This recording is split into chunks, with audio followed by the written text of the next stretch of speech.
الأمريكان بولي أو البلطجي الأمريكي. وقبل ما نبدأ الفيديو علشان يوصلك كل جديد اعمل سبسكرايب وفعل الجرس. وتم تسميته بهذا الاسم نظرا لأنه خليط من مجموعة كلاب صفاتها الأساسية البلطجة، أو بمعنى تاني بيجروا شكل الكلاب اللي زيهم. تأسست السلالة دي في أمريكا بين عام 1980 إلى 1990، ويقال إن تم إنتاجه من خلال كلاب ستافوردشاير تيرير الأمريكية، بيتبول تيرير المهجن، والبولدوج القديم.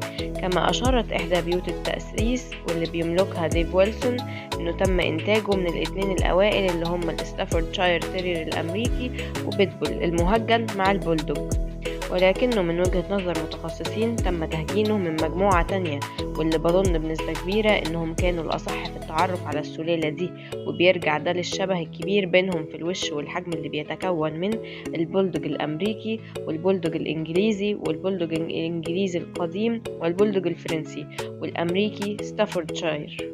وكان الهدف من التواجد أن يكون رفيق للعائلة وحارس شخصي قوي وصاحب مهام قوية كجر العربات ومساعدة الحطابين بناء على البنية العضلية، وبيتكون كمان من 5 أشكال بناء على التهجين، وهما البولي ستاندرد والبولي كلاسيك، الأمريكان بولي بوكيت، الأمريكان بولي اكستريم، الأمريكان بولي اكس لارج. يعني كده المجموعة المستخدمة في التهجين مختلفة كليا عن كلب البيتبول. يبقى على أي أساس في ناس في مصر بتطلق عليه بيتبول وهو ملوش أي ارتباط بيه، وهناك أخطاء شائعة في مصر وهو إطلاق اسم بيتبول بولي ويقصد به الأمريكان بولي. أما البيتبول بولي هو في الأصل خليط بين الستافوردشاير الأمريكي والأمريكان بولي. مزاج الكلب: هو كلب مطيع لصاحبه، مستقر نفسيا، متنمر، واثق من نفسه، محب للأطفال، لا يقبل بالمساحات القريبة عادة. عيوب الكلب: كلب ما يقبلش غير إطاعة القائد الواحد، كلب متنمر بيحاول استفزاز باقي الكلاب، كلب كبير الحجم فهو أكثر عرضة لمشاكل الفخذ.